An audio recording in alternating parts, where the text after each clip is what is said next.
This podcast is sponsored by nobody. Hey dudes, welcome to Splat from the Past, the only 80s themed horror sci-fi show where things could get totally radical. Now, I got a very interesting and very special episode today because for the last couple of years, I've been trying to find this child actress from the 80s named Jaclyn Bernstein. Jacqueline, of course, was in the Brady Bunch reunions, and she was in For Keeps with Molly Ringwald. And right when I thought I found her, turns out it wasn't the same Jaclyn Bernstein that was in those movies. Turns out she's an event planner in New York, and we had a really great conversation over the phone around Christmas time. And she would like to do my podcast anyways, so that's who I'm having on today, and I can't wait. She seems like a very sweet, very interesting lady, and strong too. She told me she grew up with a single mother, so it's going to be a great conversation today. Find out about that world of event planning. People didn't really know about the world of event planning until that movie, The Wedding Planner, and I thought it would be a very interesting topic to explore today. And I'd like to find out what her favorite movies and music is too, for good measure. So yeah, here is my interview with Jaclyn Bernstein. Hey Jaclyn, welcome to the show. How are you today? I am fabulous, as we can be. That's my opinion, so you tell me what you think. Everything is pretty good over here. I mean, springtime coming, the sun's out. I was explaining to my audience how we came to meet, which I still can't believe. I thought for sure I found the right Jaclyn Bernstein. I was like, looking. Well, you did, actually. I was looking for like 2 years to find the Jaclyn Bernstein who played Marcia Brady's daughter in the Brady Bunch reunions, and she was in Molly Ringwald's movie For Keeps and what have you. And instead, I came across you. I mean, you looked like you would be that Jaclyn Bernstein 20 years later. Because that picture on IMDb was like probably from like 20 years ago. And yeah, so I said that you and I, we had a phone conversation around Christmas time, and you said you wanted to do the podcast, and I thought it would be an interesting conversation. So I told my audience that you were an event planner, and don't really know that world, but I'd like to find out. Well, excited to hear how we came together. Again, it really was so funny, and I have known for a while that there is another Jaclyn Bernstein out there spelling Jaclyn the exact same way. Not the norm, but those two together. And it is exciting that when you reached out and you thought that I became an event producer, and I said to you, no, but you should definitely interview me, because I like to think of myself as a child and still a star. So I think it'll just be interesting for your viewers, your listeners to know about that. Plus, I think what's interesting with so many of the stars that you have interviewed, that they have gone on to other careers. Oh, so yes. It's not so far-fetched to be in the event production world and coordinating lots of exciting happenings out there. Absolutely. So, going back in time, we talked on the phone at Christmas time, and you told me you were raised by a single mom. Tell me about your early background. So I'm from Brooklyn, New York, and very proud of it. I grew up in the Flatbush area, and my parents were separated when I was just turning 10. Only child, and I guess I still am to me, because unfortunately my parents are no longer with us, but a change of life baby for both of them. And my mom truly raised me by herself. We grew up in a walk-up apartment, and my aunt lived downstairs, and my other aunt, my mother's other sister's in-laws was in the building, and my cousins lived in the building, and it was just very typical of how people grew up in Brooklyn, where the whole family was there. And my father was a bookie and worked in the garment district and also was a bartender, and I sat on a bar stool talking about child stars next to Edna Manilow, which was Barry Manilow's mother. And Nice. actually, Barry Manilow's stepfather was my aunt that lived downstairs' boyfriend. So I had that growing up. So Barry Manilow was just always such a big figure in my childhood. And I've actually told that to Clive Davis. If you know, you should try to get Clive Davis on an interview. Oh, no, thanks. Career he just had. Yeah. But I think I always wanted to be an actress. So I think this is like coming full circle. But the funny part is about me then and even now, I cannot act and be anyone else but myself. Right. You know, when you watch actors and actresses and they can portray all these different roles, the only role I can ever do would be me.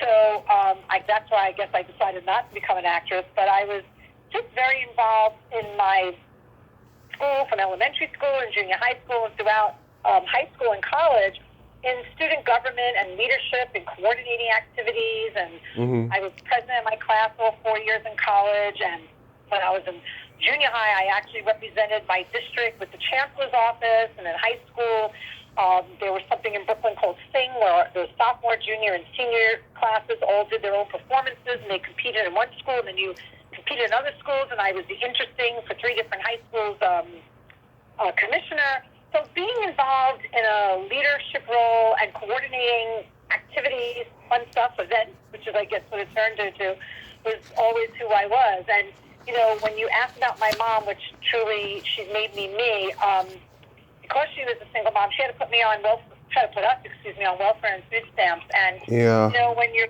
up, that's something that you don't want to talk about with others. But now I want to proclaim it because, especially during the pandemic, what we all had to suffer through and how we had to learn to live without, it's really created such a background how if I could do that, I can do this, we could figure it out. And so I owe so much to my mom.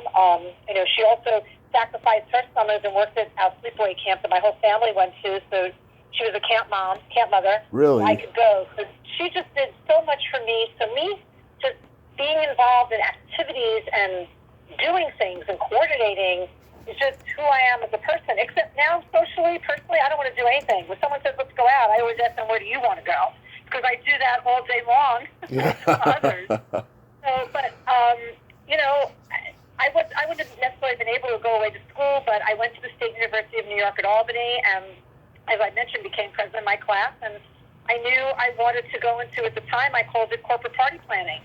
But now it's an entire profession of event production and activation, logistics, and that's what I do. I wish I went more into the starry side, maybe a little more Hollywood or so, but mine is very corporate, very logistical, mostly business to business, sometimes business to consumer. But I'm honored to say that probably my biggest starring role is that I sit on the board of directors of NYC & Company, which is the official destination marketing organization of the City of New York.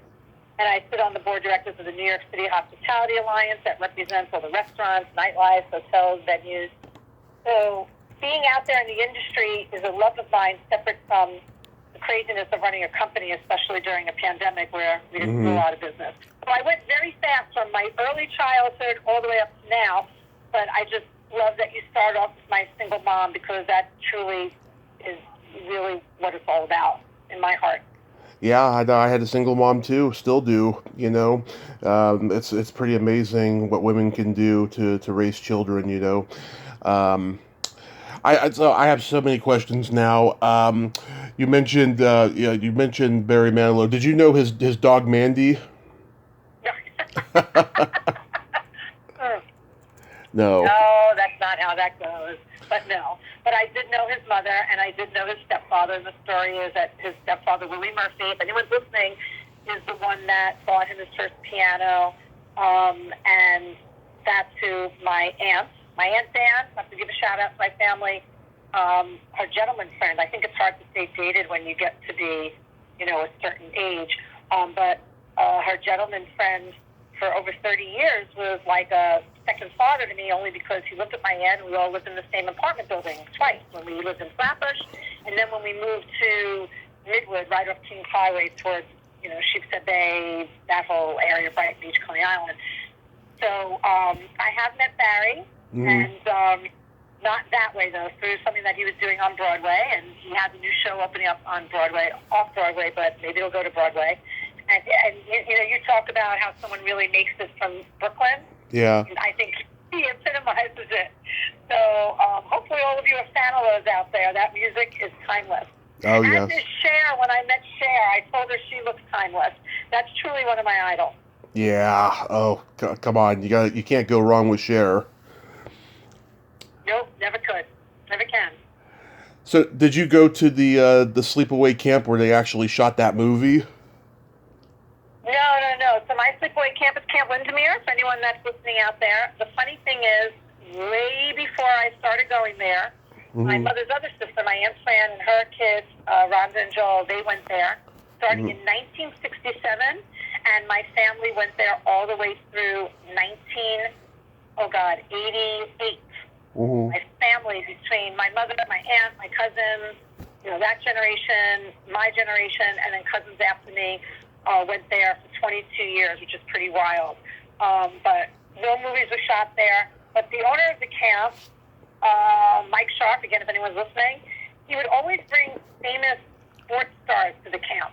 So that's where I met Joe Klecko and Bucky Den. We met Chris Chambliss, and we met Mookie Wilson, and we met, what's his name from the Jets? Oh my God, I can't. Joe Namath. Oh God, there were just so many stars that I've actually met them later in life. I just told them how I met them just in sleepaway camp when I was just a little girl. So that was just always fun to do. Yeah, because the movie was shot somewhere at a campsite in New York. I don't remember the name of it though. I know a couple. Yeah. I know a couple cast members, but yeah, I'll look that up. Were you a tomboy growing up? No, not at all. Not at all. I really was not very good at sports when I was in sleepaway camp. I was camper captain when I was a camper for the color war teams, and then I became involved with the Olympics and the color war in camp as a lieutenant and a general for Olympics. So I was just always active, and I always keep saying coordinating, but just pulling people together. So I like to feel that I'm a born leader, and I love to add levity to what I do and love to gather a group. I root for the underdog, so when I was in camp, I feel confident saying, I was in a popular group and had a great friends, but I also had a lot of, I root for the underdog, and I just had some friends that somebody said, why are you hanging with them? I said, because I love them. They're great. They're fun. And I've done that throughout everything, and in camp and in college and all my years in school. I just always had, I kind of would be able to move around in different groups of friends, and it just wasn't always, I hate to say the word, but that click. I might be part of that in-group, but I think whatever group I'm in, that's the in-group, and I'm in. And so even in my career, I can look now and just think about all the different colleagues that have become friends and family, and it's not just always the usual suspects, because, who's to say who you should be friends with or not, or hanging out with or not. So, right. With me, it's cool, and I'm happy to do that. So I wasn't a tomboy. I didn't play any sports. I was in the archery team. So I played archery, but I really wasn't that good at sports. I didn't really go to gym when, you're in high school. You could opt out of not going to gym. I know it was a strange thing, and they probably shouldn't have done that, because you really didn't have lockers to leave you had lockers, but it wasn't like lockers that you see on TV and all those old movies and schools. Like, we didn't have that. You carried your winter coat with you. So I was just much more involved in student government. That wasn't my focus. And in high school, I was a booster, which was like a pom-pom girl. Yeah. And then I became a twirler, so like a majorette with a baton. Nice. And I still have my uniform. Oh, that's so awesome. Can you still fit in it? I did a couple of years ago. I'm actually looking at a picture. I think I can. Last year I broke my arm for the second time, and I had shingles, and I was in and out of hospital twice. Oh. So it caused a little havoc on my body. So maybe I can't answer right now, but I could have a couple of months ago, and I could a couple of months from now. How do you like that? I can't just said all that on a podcast, but hey, it happens to all of us. We go through a little rough patch. Yeah, the reason I asked if you were a tomboy was because there was all those pictures of you in spandex working out and stuff. I was like, God, she must kick some serious ass there. So I, a couple of years ago, started going to the gym religiously every day. And I have to give a shout out to my trainers, Radu and Alyssa and Andrea. And every morning at 7 o'clock, they would swing, meaning someone would come here and take me to the gym, which is in my building and down the hall from my home. And I would work out, and I'm not very good at it at all. But I don't like wearing shoes in the gym, so I was always barefoot because I don't like being on a treadmill. I like the weights or other types of activity. And I don't like wearing a shirt, so I was always in like a sports bra. And it was great. It gave me discipline, and it helped. You know, I'm just naturally curvy, but I'm never going to be that skinny thin girl, and no one really should want to be like that. But it really disciplined me and helped. And during the pandemic, and the gym closed, and I wasn't going to, invest in my trainer as much as I love them. Just some things just had to change and had to give. But my gym just reopened here. My building was closed for almost just 2 months shy of 2 years. It closed in March of 2020. It just opened the end of January. So now trying to literally get back on track. Oh, yeah. Well, let me tell you, during Christmas time of 2019, I went and had my physical, and I found out that my blood sugar was a little high, right? So I was dieting hardcore between January and March of 2020, and then when the pandemic started, I started eating crap again, and the gym in our apartment complex closed, and I had no way of working out. And then the gym just reopened last July, and I've been really heavy into it since the year began. I go for my physical in a couple weeks, and hopefully, it'll be much better than it was. If not, if it's still the same, at least it's not, bad.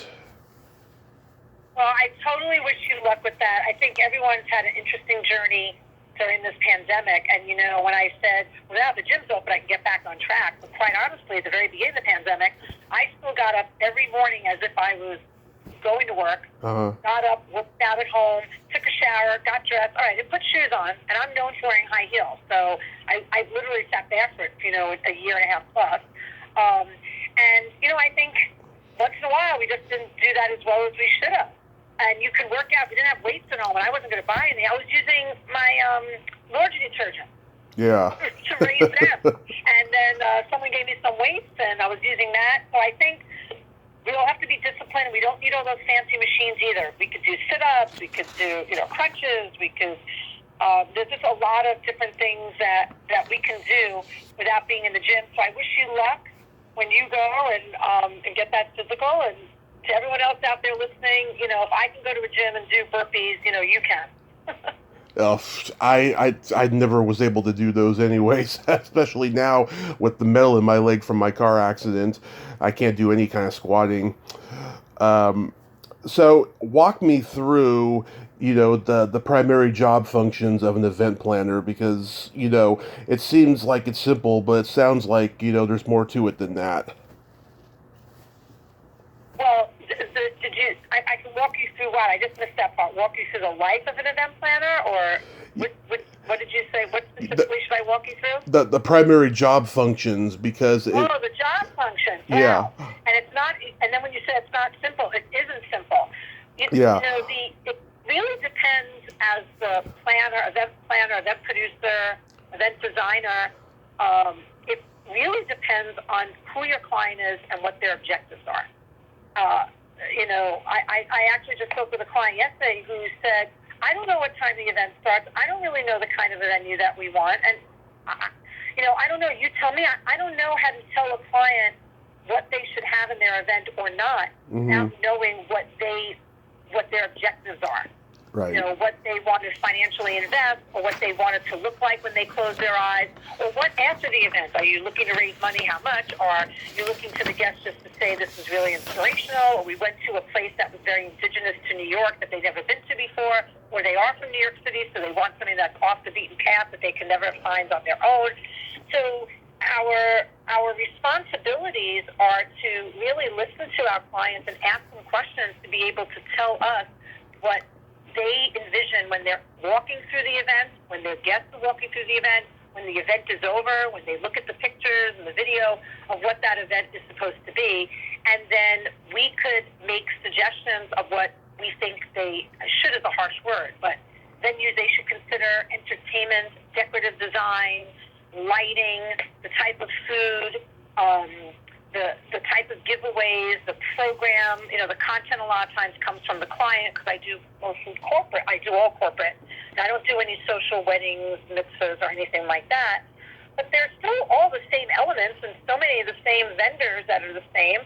We've had some clients that are still personally attached to the event, like they were planning their, only child's wedding, that, we sort of have to take a step back and, see what's realistic. And I also think that during this pandemic, and even now with what is specifically happening right now in Ukraine, that we all need to really think about what is so important. I always tell the story of the client that said the 20th dessert didn't show up at the buffet, or I told her it's not going to be on the buffet. There was a reason why I couldn't be here. And the client is screaming, and we're thinking, does the guest really know that 20th dessert is not on the station? And I can financially take it back, give it back to you. But what is really important? How do I address the problem, and how are we going to solve it? Could I get a different dessert shipped in? So it's really trying to get clients to focus on what's important to them. And our job then is that's their hot button, and that's what they really want, then make it happen. I once had a designer, when we suggested some florals to a client, there was some red and some green for the holiday season. And when the client said, I don't know which one, I'm going to go with the red, and the designer with me said, you should have gone with the green. And I said, why? Why'd you have to say that? She finally picked one. There's something not wrong with the red or the green. It becomes subjective. It's guiding your client to something that's going to work. Maybe if the clashes with the carpet or the room furnishings, then maybe we don't go in that direction. Yeah. The event becomes so subjective of what they want. And obviously, financially, what clients want to invest financially, they need to give us some guidance. Do you want, a $20,000 event or a $220,000 event? And both those events can serve your objectives, depending on what the element is. You can't, feed and get a venue and score entertainment for 20. Yeah. But really understanding what they want and getting them to explain it, that's probably the biggest part of my life all day as an event planner. And then sourcing the venue. Where are we going to do it first? All the other things can come after. Unless they say, I must have this entertainment, I must have this look, I want a view of the city. Well, then we get a view at a high building, or we get a view on a boat. And then there's a lot of accounting to be done in event production. We don't call one vendor and then book it. So you're calling the venue, the caterer, the technical production, the photographer, videographer, the decorative elements, the furnishings, the florals, the candles, the branding, the entertainment. Is it music? Is it singers? Is it dancers, actors? I just rattled off just the basics of what could be in just one event. And then having staff on site manage that, and paying all the vendors, and figuring out how you're going to charge your client, and being paid for the work that we do. Event production prior to the pandemic, clients just thought we would just send proposals all the time and just shouldn't get paid for that. And now maybe we send you a proposal, once, but we always will.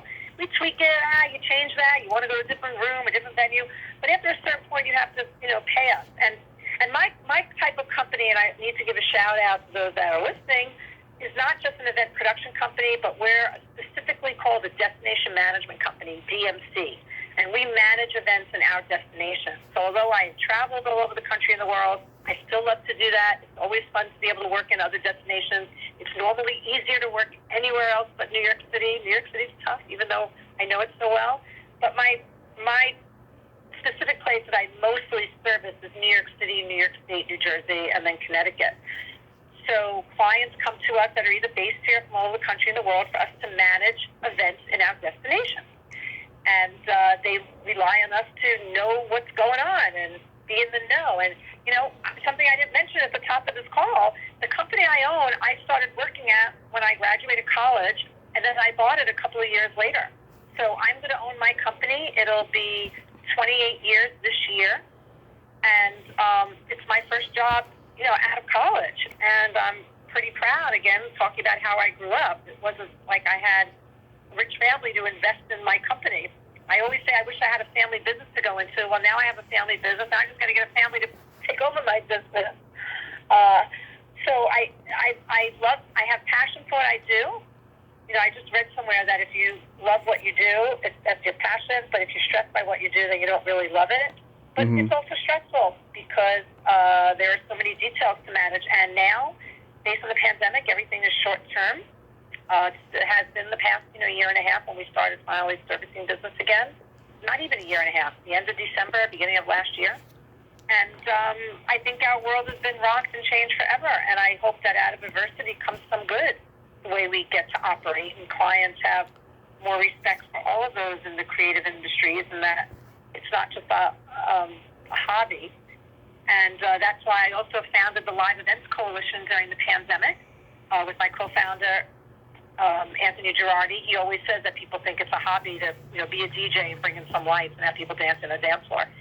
And we were fighting for the advocacy of 12 million people nationwide that were suffering during the pandemic and still are. Just because we're busy now on all these proposals for events that are going to happen doesn't mean we're all financially solvent and everything's all taken care of. It takes a while. We were the first industry to close and last to open.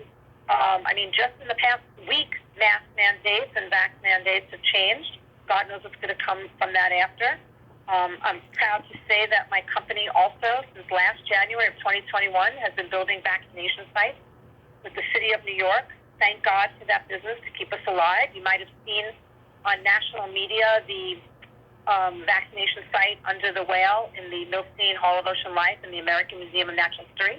It's all over the media. We've built that whole site. If you're building an event site or you're building a vaccination site, a lot of the same logistics with the furnishings and the flow of the guests or the flow of the people to be processed in, registered, vaxxed, observation. And that's what we did. And we just found out this week that we're going to be opening more vaccination sites starting next week in New York City for vaccinating young children when the CDC approves babies. So thank God, again, out of adversity comes some good, that I was able to have that business, and I felt I was doing something for the greater good. That was a very long answer to what you say day of an event planner is, what the logistics are, what it takes to do what we do. But here I am worrying about entertainment with singers on one day, and the next day, look how I say worrying. And the next day we're planning how to set up a vaccination site. And shout out to my business partner, Rob Holzmeyer. Robert's been leading that for our company this past year and 2 months.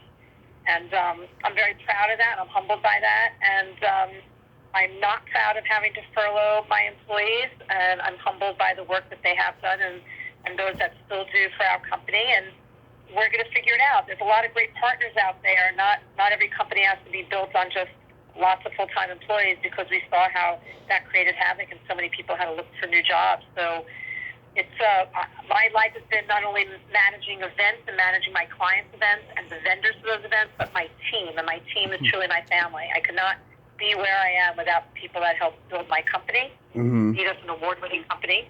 And being out there in the industry is who I am as a person. It's not just do your work and make the money and run home. It's do my work, get back to the community, be seen in the community as an influencer, be recognized. I've been very fortunate to get a lot of recognition in this industry.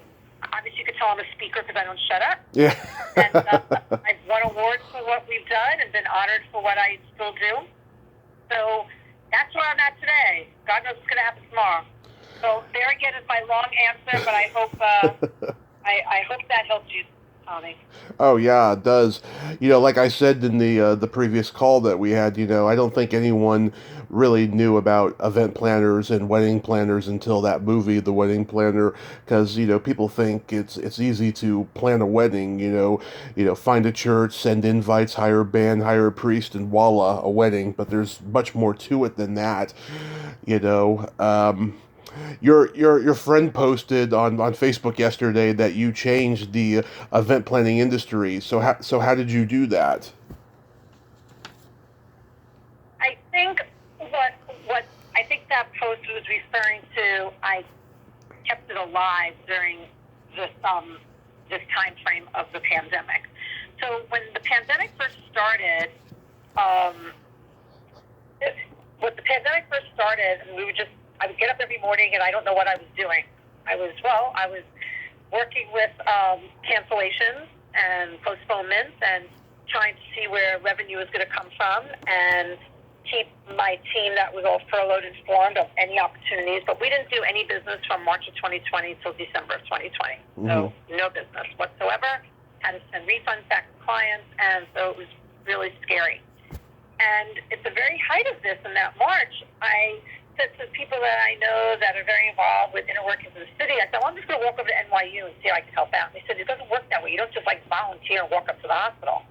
And I was very fortunate that my team helped us pull together, we called it Event Pros Ready to Serve, EPRS.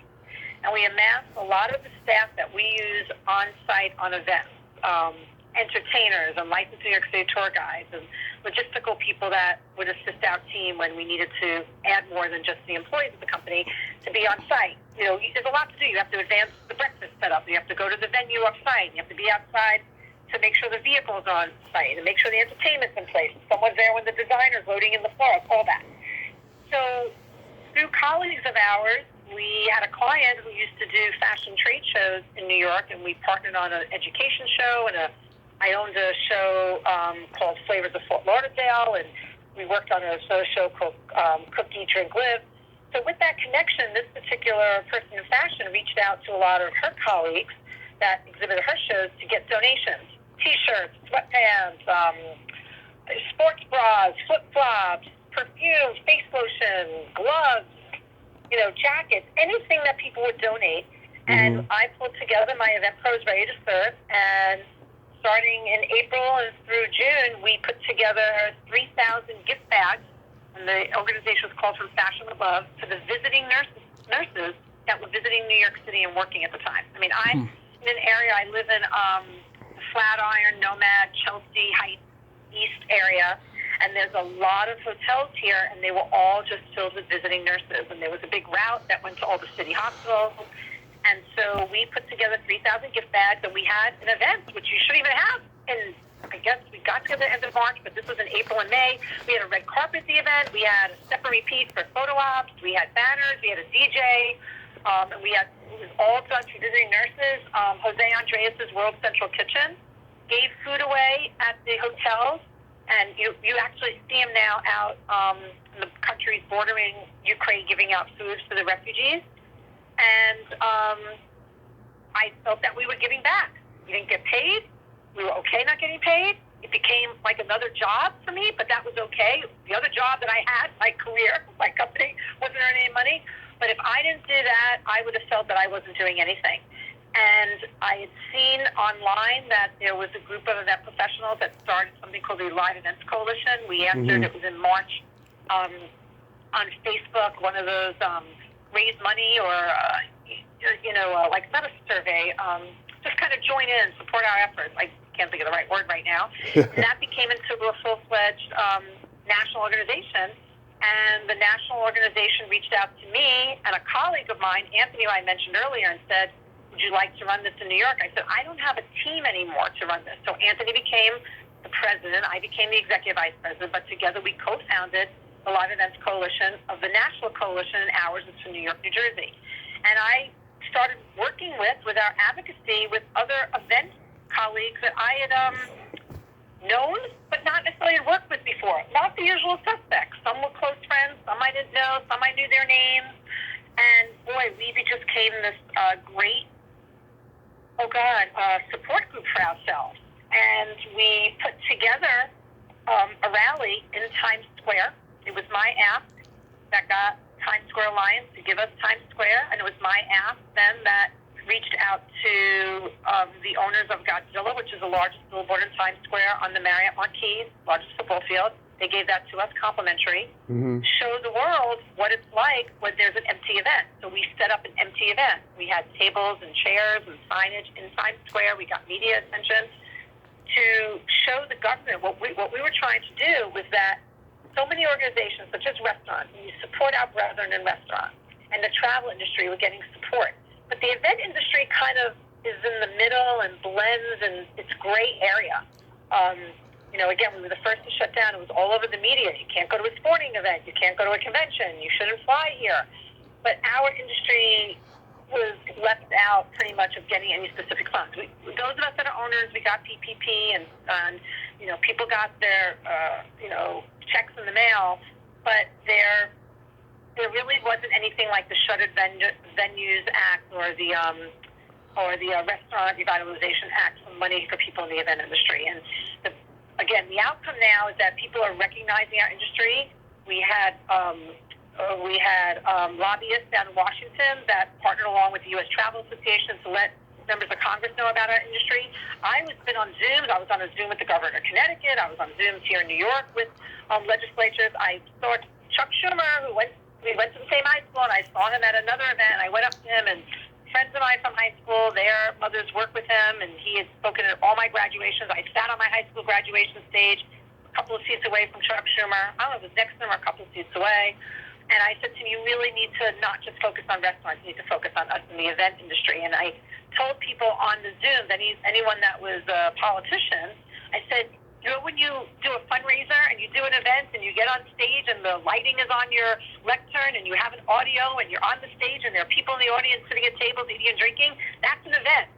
So that's the logistics of an event. So let's keep that in mind for the future for our industry. We can never, ever let what happened during this pandemic happen to us again and us be exposed. So I became, I guess people say, I don't know if it's negative, the poster child, but I was constantly out there on social media promoting our industry and how we stick together. And something else that came of this, I'm giving a shout out to Michelle Majdanek, my colleague and friend, who's now like family. We went on a Sunday in May to Madison Square Park, down the block from my home, to the original Shake Shack, which is in Madison Square Park. And we just sat on the bench. It was Mother's Day. I'm always sort of weird on Mother's Day because I don't have my mommy anymore. And we just sat there and drank. And then we said, why should we buy stuff from here? Why don't we just bring some from our own? And Michelle said, let's do this on a Friday night. And we've gone every Friday night since May 15th of 2020, every Friday night since then. And I was just there last night. I think it was the 98th. I have to count it. I did just miss my first Friday in a row 2 weeks ago when I had to travel to Boston to a conference. But no matter what I was doing on any Friday, if I had to go work that night, I would go there before I went to work. If I had to work that night, I got out. I sometimes showed up at the park at 2 a.m. in the morning, just making sure I had a cocktail, came by the park, and kept it going. Sometimes it was just one, like I was last night, and sometimes it would be like, 41 people, like it's been for my birthdays in the past. And that shows the camaraderie and the support. It became like our therapy sessions. We just knew where to go on Fridays. People say you'll be in the park on Friday. I said, of course I'll be there. I'm always there. Every Friday, 5:30. Maybe I'll get there at 6 or 6:30. Or I'll send a message out. I got to work first. I'll be there later. But constantly made sure that I was there, and I want to keep that going. I'm a person of historical approach, and it's hard for me to stop doing something once I do it. And again, those were other things that I did to show we're still eventing, we're still getting together, we're still having food and beverage. I would only drink Russian vodka, although now I know you're not supposed to drink Russian vodka, but I already own it. But I would bring cups for people, and some people would bring treats, and there's been some really great people that have come by the park.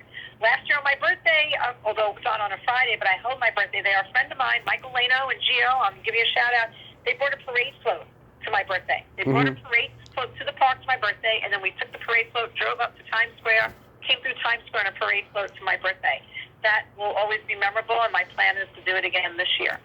So just there's been a lot of great happenings. When you look back at adverse times, you see, again, I constantly keep saying, what's the good that came out of it? My biggest, most hurtful part of this pandemic was furloughing my employees. That will always be the worst part. And then I just have to see where we go from here. And, I've lost both my parents. My mom left us on her birthday, which was March 24th, so she was born and left this earth on the same day. So March is always a challenging month to me. But I think we always have to look back at the good memories, and there's even been some things during the pandemic that we've looked back now and laughed at, and the things that, we did for certain events. And but I guess because I'm also Jewish, I come from the standpoint, must never forget. You can move on, but just don't forget. And that's just, I think, just who I am as a person. And I constantly say what's made me me. I think that's about everybody. Anything you've gone through has made you, what doesn't kill you, make you stronger, all those crazy, phrases. But I know that whatever I dealt with, like I said earlier, I was able to live on welfare and food stamps. I was able to walk into a grocery store during the pandemic and sit there and compare prices of things and find out which one to get. And for some people, that was just so foreign. And for me, I just felt that's what we're going to do. Keep my home, keep my sanity. And, I think some of us are going to come out for the better of this. Maybe we were all being just wasteful in certain ways. And we didn't need all those things we thought we needed. So I think, I know that's how we have to progress forward. And a big part of it has been making sure with all my social media posts or anything that I did in the industry or speaking with people in government, was that making sure that this event profession was seen as viable, a real career, and how those of us need to be alive. The guy that brings porta-johns, porta potties to events, their business suffers. Yeah. Although they might have done more outdoors because of the fact that a lot of people outdoors more. But people that do makeup at events, they're people too. They have a career too. No one should scoff at it. So we somehow. We bared through it, and we're still going to get through it. New York has had a time, and it's such a resurgence, and it's always the kind of city you should keep coming back to. And just as a side note, I worked with a client doing her incentive program. We do a lot of incentives. Companies sell enough widgets in their company so they win a trip with all their colleagues to come experience a destination. We did her incentive in 2002 after September 11th for their food service company, mainly from Texas and the South. And now we're doing their incentives in 2022. They're coming back. So 20 years later, this client is coming back to my company for us to service them and seeing that New York is the place to be. It's almost like a rallying cry. Yes, we were the epicenter. We built a vaccination site in Elmhurst last year where that was the epicenter of the hospital. We all saw it on the news. It was on, global news about Elmhurst and Queens and New York being the epicenter. And now we're the epicenter of this is the place you come back to. And there's always going to be challenges in big cities, and I know what people see on the media. I don't have to repeat them about what's going on in our city now. So come and support the business that's next door to a business that went out of business. Come show them that it's safe here. I ride the subway and I walk everywhere. And I used to wear extremely high heels. A little crazy now. Now I wear a lot of high heel sneaker shoes. Sort of weird. I have great high heels. I just sat at home. There would be days I wouldn't leave the house. I'd go on Sunday food shopping. I wouldn't leave again until Friday until I went to the park. Right? Remember how I was saying I went to park every Friday? I would not leave my house from Sunday to Friday. But I'd get up, I'd shower, I'd be at my desk, I'd post to social media, whatever I, amassed in my phone. I still have a lot of stuff I need to catch up on in social media. It's like another job. But I was barefoot the whole time. But I want to make sure that people come out and support, New York City. And when I got my booster, I got $100. And I made sure that I gave that out to people that I saw living on the street, No matter what you don't have, you always potentially have more than others. And that's something else we should all think about. So I think it was Anna Ferentz that wrote that on my Facebook page, what I did change in the industry. Maybe I changed the face of how people should look at us, but my idea was to keep it alive. But alive means that it could change and be seen differently. And I hope our clients are respectful of, paying us progress payments. That's a big soapbox that I was on. I became an originating member of the DMC Coalition. The DMC is all over the country and the world saying that clients just can't expect everything free. They need to pay us progress payments as we move forward. And I think that's a change in our industry. You want to make changes, you want to not cancel the venue that you're at, well, then you have to pay us now to find you a new one. So I don't want to sound negative. I want to sound positive because I want to make sure that people are protected in order to do what we do because we have such a specialty in our profession. Absolutely. Now, on the personal side, what are your favorite movies? Wow, that's I know because I spoke so much about the industry. Wow, my favorite movies. So I'm not a rom-com type person. I like scary and creepier, the better. But I'm a huge. This sounds so goofy. I'm a huge Terminator fan and a huge Star Trek fan. Not Star Wars, but Star Trek. Love it. and I'm a huge, I wouldn't say I'm so much a movie fan. I mean, there are just certain movies, I guess. Wait, The Ten Commandments is one of my favorite movies. Oh. But I'm a big TV fan, so I'm a psycho Law and Order fan. Mm-hmm. I love seeing places. The minute I see an episode, I know where they pretty much are in New York City, especially when they go into venues. Actually, I just noticed that Law and Order is going to be filming on my block this Tuesday, where I live. I took a picture of that. It's the Law and Order Organized Crime. So lore. I say lore, not law. Lore. That's my Brooklyn accent. So hopefully I'll see Christopher Maloney, Detective Elliot Stabler on my block. I'm so looking forward to that.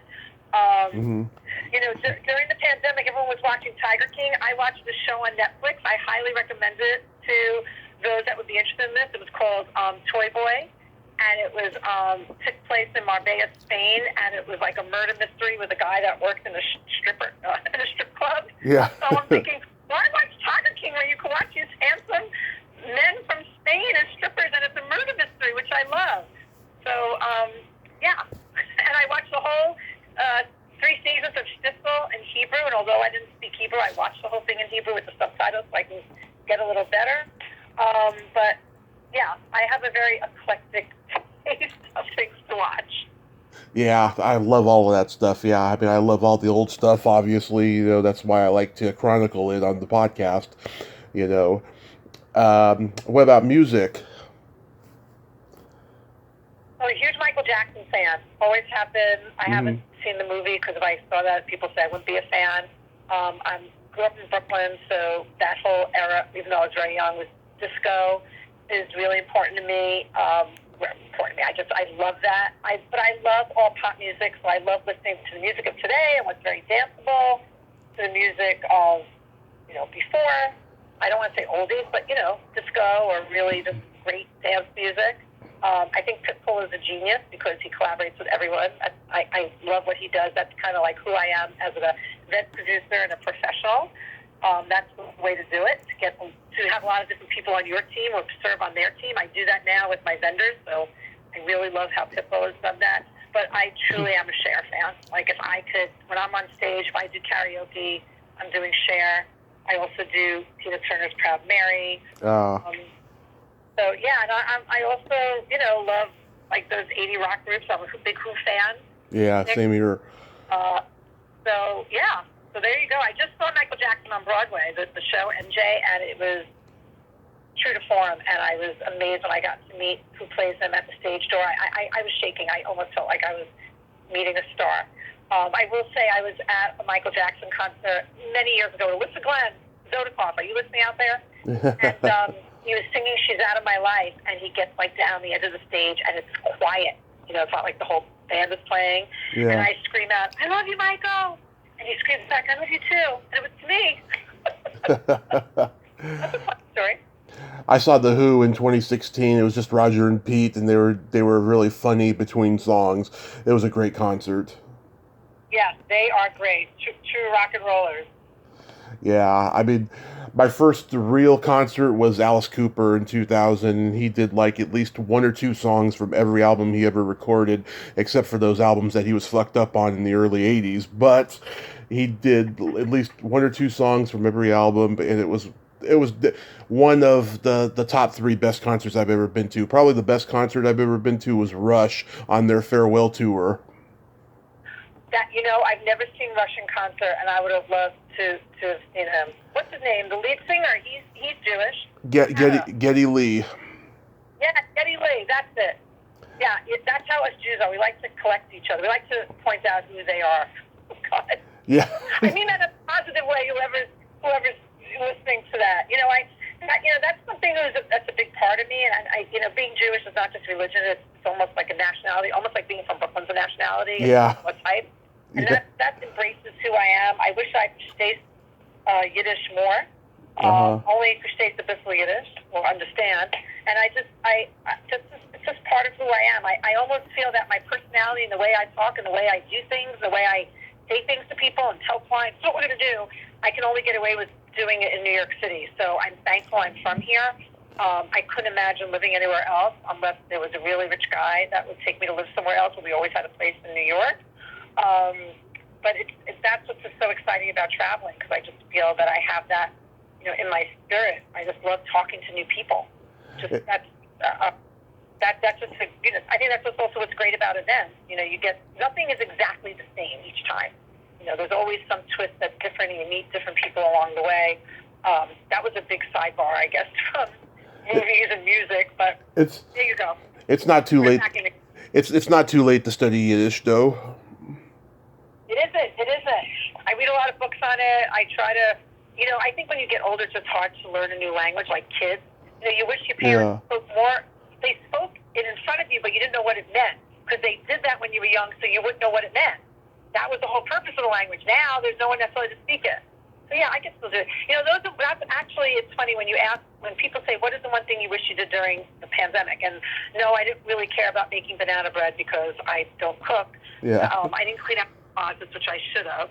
But what I really wish is that I learned how to speak another language, whether it's I learned how to speak Yiddish or I really, really refined my speaking Spanish much better.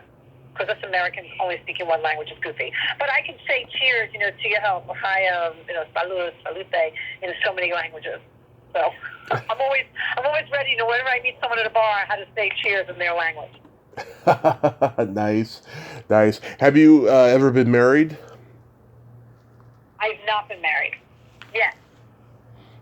I respect women who go their whole lives independent, because that's just like going back to the single mom thing. It's just so many women in this country, they just feel like they're incomplete if they don't have a man.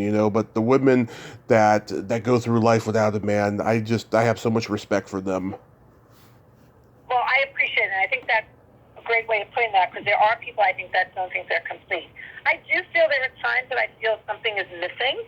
That companionship, or coming home to a husband, or having him doing things to me. During the pandemic, there was just so much that just had to be done on my own.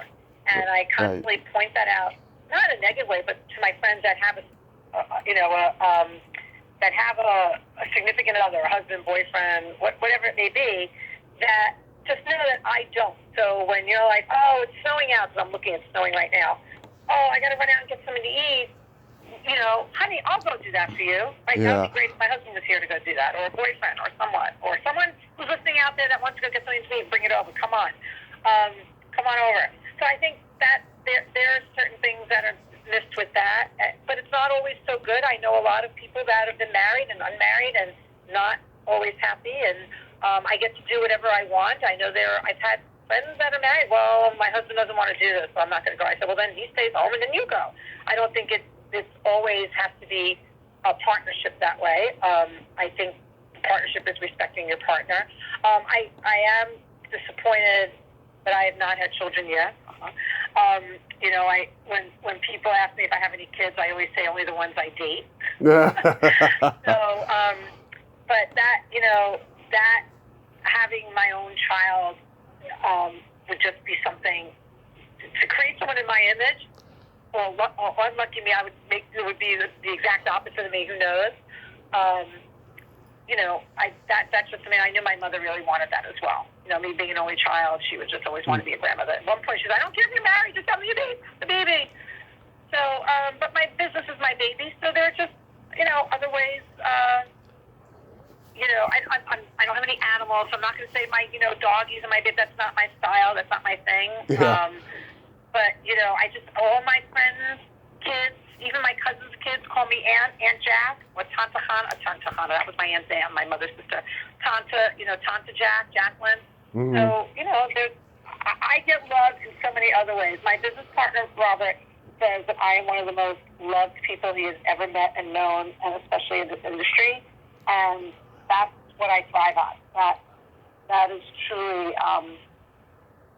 in this industry, even with my friends. And look, I falter. I sometimes forget to call someone back, although I always answer my phone whenever it rings. Yeah. Most of the time, I'll call you right back. I really put a lot of rules and regulations on myself. I'm a person of obligation. Mm-hmm. I'm very obligated. When I get invited somewhere, I always want to go. I always want to be everywhere.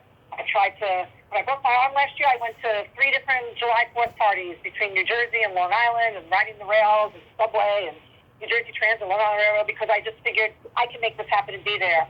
And so I didn't stay in one place too long, but I went to every place. And that means a lot to me, to be able to touch a lot of people. Some might say it looks like you're looking for more quantity than quality, but I just have so many people I want to touch and love, and I know they love and look out for me. And I got a lot of support during this pandemic. When I say support, it doesn't mean people, wrote me a check, but that reached out, how you doing? How you feeling? I haven't seen you post in a couple of days. Are you alive? When was the time you left your house? Did you leave your house on Sunday? I mean, it's pick up anything. And I think, again, maybe we needed to go through this pandemic not to lose the 6 million people worldwide that we did. But please, God help me. I'm not trying to disparage that. But my point is, the other things that have now come out of that, a kinder, gentler. So that's why my clients now are, I need my proposal yesterday. Really? You don't need your proposal yesterday. We didn't sit and do business for a while. There are people dying in the Ukraine for no reason. It will get it to you. I think it's always about perspective, and I think maybe we're all spinning out of control, and things happen for a reason. We might not know what they are right now, but I just have to think, I have to come out of this, that I didn't just go through this. I didn't come this far to just come this far. I credit that quote to Lisa Gardner, through Special Events Magazine, and that there's going to be something that's going to come out of this, I thought I was going to meet my husband through this, like I'm really a great guy. I dated throughout the pandemic, and that was very, very strange. It could be a whole other podcast, because it was, weird, meeting outside. But I know someone that did meet someone during the pandemic and came to our parties in the park and got married, so who knows? Who knows what's going to happen when I finish this podcast today? Yeah, in my early 20s, that's all I wanted to do was get married and have kids, right? And then I worked in the bar business as a bouncer, and I engaged in a lot of wild and freaky sexual activity that, looking back, I romanticized, but I would never go through it again because it was very risky, but it's fun to talk about, Yep, no, I agree. I think, look, I know what I did in all my other years, and I have some great stories of what I've done. I'm sitting here looking at a quote. One of my favorite quotes is, "Bad decisions make the best stories." Yeah. And they do. They do. And, Robert, my business partner, will make a joke about something, 2 minutes after it happened. We'll say, "Too soon?" I'm like, yeah, too soon. But he has the great ability to make me laugh and cry at the same time. Yeah. And I think, actually, now that I just said that, I actually got a little teary-eyed just saying that myself. I've laughed and cried a lot during this pandemic. And I think I laughed where I might have been, and I know you, oh my fucking God, are you fucking kidding me? This is what we're going through? I cannot believe this. I now sometimes talk out loud to my mother because I'm here alone. Ma, you would not believe what is going on, like what's going on in this world. You couldn't believe it. And I started to watch the news. I always did, but it got crazy. I would wake up in the middle of the night, and just switch between CNN and Fox, just seeing what's going on out there. And you just couldn't believe it. It truly was, even if you look back now to what we were doing in 2020, it's incredulous. And we cried a lot over losses of people, and losses I would see, restaurants, Sammy's Romanian Steakhouse, where I went every year for Rosh Hashanah and Pesach, and Clive David's next table. Everyone knows that. It's the old school Jewish Romanian Steakhouse in Lower East Side. They closed during the pandemic. That sucks.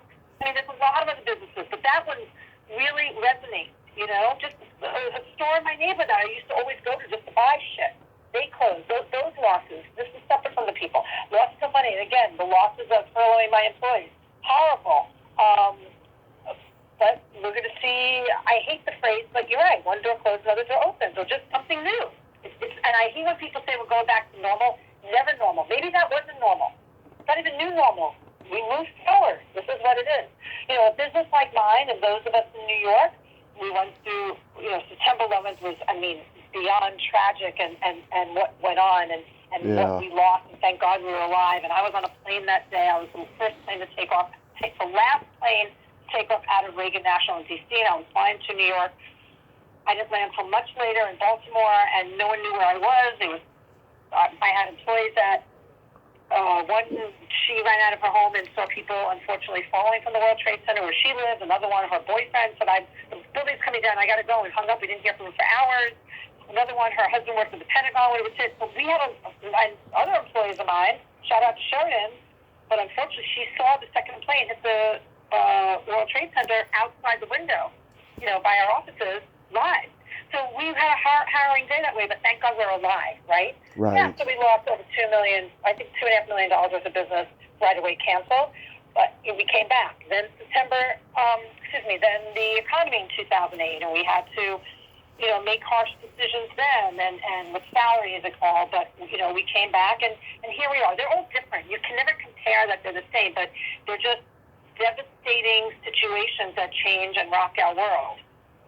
God willing, cannot imagine, oh God, no, I don't want to cannot hurt anyone on staff. I want to jinx it by saying this. What could be next after this? I always imagined during this pandemic that I would walk outside. I have a patio at my apartment that faced the Empire State Building, but at the beginning of the pandemic, they built the building, and now that building was blocking my view of the Empire State Building, which that is truly one of my biggest losses. I actually have a hard time going out there and looking at it. I just see the spire, whereas I used to see the whole building. It's called Nomad. So I think the Ritz-Carlton Nomad owes me a lot of free nights there and drinks. But I kept saying, I'm going to walk out on my patio one day during this pandemic at the 7 o'clock class. At 7 p.m., we clapped in New York City for all the healthcare workers, the first responders. And I was going to look at that spire in the Empire State Building, and out of the clouds, out of the sky, there's just going to be like a spaceship coming down, almost like Independence Day. And I know it sounds goofy and, science fiction-y, but I'm thinking, while we were in the middle of the pandemic and everything else that was going on and the unrest that we had, my apartment was on CNN because of the looting that went on. I'm watching the news, and I had to call the cops, and a lot that went on underneath my apartment. I live above a CVS, and what had happened. But I'm thinking, with all the craziness that unfortunately went on with the unrest, I'm thinking, what could be next? Aliens, right? I know it sounds goofy. I'm not creepy and weird like that. I'm just thinking, what would be next? So, unfortunately, what's happening over in Europe, that's just sad. My family is from Belarus and Romania. So, it's right there. And we just all got to, when I'd always ask my Aunt Dan, my Tante Hannah, my mother's older sister, my other mother, I would say, how you doing? She goes, hanging in. And I think that's what we're doing. We're just hanging in. And, you asked me how I was at the beginning of the call. How are you? My answer always was, fabulous, fabulous. I'm fabulous. I always just love that answer. Shout out to my adorable gay boyfriends, because they always use the word fabulous. And then my phrase during the pandemic is as well as can be. So as fabulous as can be, and that's my opinion. So what do you think? That's my answer now. I'm hanging in. Do you have any St. Patty's Day plans? I do. I'm doing an event for a client. So I won't be doing any St. Patrick's Day-ing. I won't even be in New York City. But I will be out of New York doing an event for a client. It's just the timing work that it has nothing to do with St. Patrick's Day. It just happens to be on St. Patrick's Day. And that's okay. I could drink another night. Yeah. I don't drink beer anyway. Yeah, we always get, me and my mother, we always get 2 or 3 corned beefs that are like $5 during the week leading up to St. Patty's Day, and we keep 2 in our freezer throughout the year. We have one on St. Patty's Day, and we make the cabbage and all of that stuff. That's the plans. I haven't had a drop of alcohol for 7 years, so that's not on the agenda. Maybe just okay. Well, good for you then. Yeah, just plenty of coffee. So there's a secret silly game that I like to play with my guests, and this is a series of silly slumber party questions. No win or lose, just pure fun. And how the game works is, I ask you the question, and you answer it, and then you ask me the exact same question, and I answer it. And feel free to comment on answers. Sorry? And feel free to comment on answers. Okay, all right. Okay. Ready, shoot. Jacqueline, are you ticklish? Yes. Are you ticklish? Oh, I'm so ticklish. I've been known to hit people in the groin without warning. Okay. What's your favorite part of the body? It could be anything. I internally, externally, I like to say mind. What your favorite part of the body? The brain, you said, right? Yeah, that's internally. For me, it's the belly button. Okay. Why that? I had a girlfriend when I was 6 years old who had a cute little Audi, and we went to junior high together, and we drifted apart, and she went through a lot. And she's always been the girl that got away, you know. I tried to get in touch with her 15 years ago, and she was fucked up on drugs and in a loveless marriage with kids, and it was just bad, you know. But I worry about her, and I think about her all the time. And so whenever I, Yes? what's that? Are you still in touch with her? No, she blocked me, 15 years ago or whenever it was. But yeah, I mean, whenever I see a belly button, I think of her. Okay. Well, that's a good memory, and I'm hoping that maybe in the future you guys can just keep in touch. Maybe it won't be the love of your life, but I just think, and I was saying this before, that there's no reason that people should ever leave your life. I mean, even maybe you lose touch, you don't keep in touch as much, but I think Facebook has been just great to bring people together and a quick hello or go by the page, see what they're doing. So I hope that works for you with her. I don't think so. I think it's at the point of no return, but we shall see. You know, we shall see. What color are your toenails painted? Oh, mine are like a skin color taupey beige. I like them to blend in with my feet. I don't think that they need to be red or blue or anything like that. And what about yours? Right now, they're not colored, but last time they were purple with sparkles. Well, that is fun. So I think that's great that you do that. That would just draw too much attention to my feet. See, for someone like me, I have too much personality. I don't need that on the tip of my toe. Yeah, I get it. What would you say is your best personality trait? That I'm able to talk to anyone and make them laugh and smile and feel good. Love it. And what is yours? I have empathy and I have no filter. You know what? I love those two things. And I'm sorry, I know it is my interview, even though you're giving it. I actually have those two as well. Those are perfect. Those are great. So I'm going to use that next time someone asks me that question. Love it. I love it. And then my favorite question, is there a stinky smell that just makes you gag? Yes, the smell of dead mouse. Oh, yeah. Now people can say, how do you know the smell of dead mouse? If you're like in like a building, like I know in our old office building, or like in the subway, you can just smell that smell. It's like a sweet, deathly smell. So, and what about you? It's either farts or feet.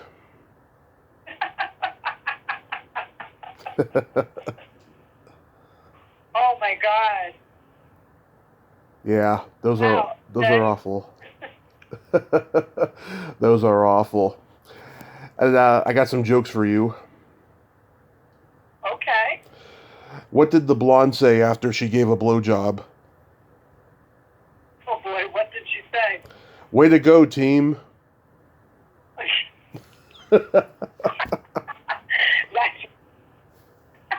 That's actually a great joke. I might have to steal that. I might not say it on a podcast, but okay.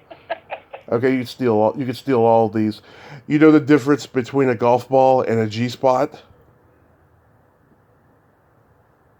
Something like you could always find your golf ball or something. Yeah, a man rather spend 20 minutes looking for a golf ball. Yes, exactly. Yes. Okay. And what do you call a boy that doesn't masturbate? A liar. Exactly. You've heard that one before. No, I guess that. I swear to you, I guess that. Otherwise, You win. you've heard me tell it in another podcast. No, I swear to good God out there, I'm just clever like that. Wow, that was great. Nope. Heard it for the first time here, but plausible answer. Love it. I love it. Jacqueline, you are so much fun and you are so amazing. Thank you so much for coming on today. I am so honored that through this Jaclyn Bernstein childhood actress, which I hope you find, and I want to find her. I think we need to really delve in deeper to try to find her. Yeah. That came together. I do have to mention, I know that I mentioned a lot of different people in my life by giving them shout-outs there. And if I didn't mention you, it doesn't mean I don't love you. It just means that that's what I just blurted out at that point. So if you listen to this podcast, and I mention you, let me know you heard it. And if you listen to this podcast and you didn't hear me mention you, and you're like, oh, what the, I want to be mentioned. You reach out to me right away, and I will promise I will do some Facebook and or Instagram posts and reference. I didn't mention you, but I'm giving you your own star positioning and appeal. I just want to, that's me. I want to make sure I touch everyone in some way. So I really am honored that you gave me this opportunity to do this, Tommy, and I hope that this is going to live on in infamy on the internet forever, and that we can come back and, we could do part 2 maybe in a year and how things have changed. Absolutely. We do that. I mean, I love, exploring, different topics in my life and stuff and other people's lives. So it's possible we could do it. What do you mean it's possible? There's 365 days a year. It's always possible. I know you're going to edit this and do good things with it. I would just post it as is. I think it's ready to rock and roll. Oh, yeah. So I don't want to be rehearsed. Oh, yeah, I don't edit, so don't worry. Listen, that's why I couldn't be an actress, because I can't prepare. I speak better when I speak in the industry and just speaking. So I'm excited. Oh, yeah, I wanted to ask you that real quickly. So you never pursued acting? You never did theater or any of that? Well, I did some theater. Like, I was in camp. I was in certain shows. I actually played Helen Keller in The Miracle Worker in high school. Yeah. So imagine that. I didn't talk. I had to pretend I was blind. I was in the chorus. I'm not really a good singer, but I have stage presence. I love to be on stage. So I could never be a lead. I'm not really like a dancer to follow steps. I was in dancing school, in junior high, and did some, shout out to Maria Calvi for that, and did some, dancing. But I did some acting in certain plays in junior high that I was in, but I've never pursued acting. And as I get older now, I love that. I love the star appeal. And my mother always reminded me of Carol Burnett. I was always enamored with her. But I always like the star appeal of being famous, and I don't know why being an actress is what caught my eye.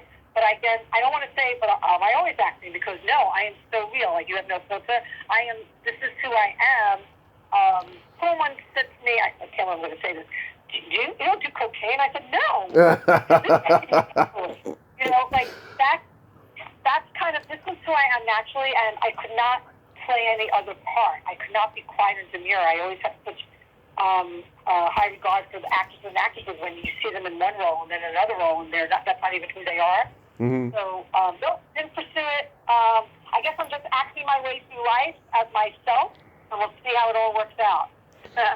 I know how it is. I hate auditioning. That's why I never seriously pursued acting, but I've been, in some things, and I love it, next to stand-up comedy, and I haven't done that in over 4 years. But I'm always standing up at a bar, and I'm being very comical, so that's how that works. So get on out there and do it yourself. Yes. Never say never. That's right. That's right. Well, Jacqueline, you have yourself a great night over there, and please stay safe. I am staying as safe as can be, and thank you for that, and be well. And again, thank you for this opportunity. Everyone out there, I'm honored that you listened this long. So please make sure that you get in touch with me. Am I allowed to give like an email address or something? You could. Facebook or Instagram? Oh, yeah, website, anything you got. Okay, you can find me on Instagram at, Facebook, Jaclyn, Jaclyn, Bernstein, Bernstein, like the child actress. Same thing for Instagram, Jaclyn_Bernstein. It is funny that I spelled it because you're going to have it in the name of the podcast. And then, so those are my Facebook and Insta. And then you can email me at Jaclyn at EmpireForce, that's EmpireForce.com. Because I don't think I told you the name of my company. It's EmpireForce event. That is so cool. Yeah, you can find me there. Just keep in touch. I just love keeping in touch with people. Yes, what inspired you. Yes, let's keep in touch. All right, you have a great night. Take care, Tommy. Thanks. Thank you. Bye-bye. Well, there you have it. Jaclyn Bernstein. Ain't she a sweetheart? Oh my God. So, I've cut back on interviewing people that I'm not familiar with, right? But I'm glad I went with my instinct on this one because she is an absolute gem of a person. I'm so glad we got to talk today. Well, until next time, this is Tommy Throwback Kovac saying there's no shame in living in the past because the present sucks. Later, dudes.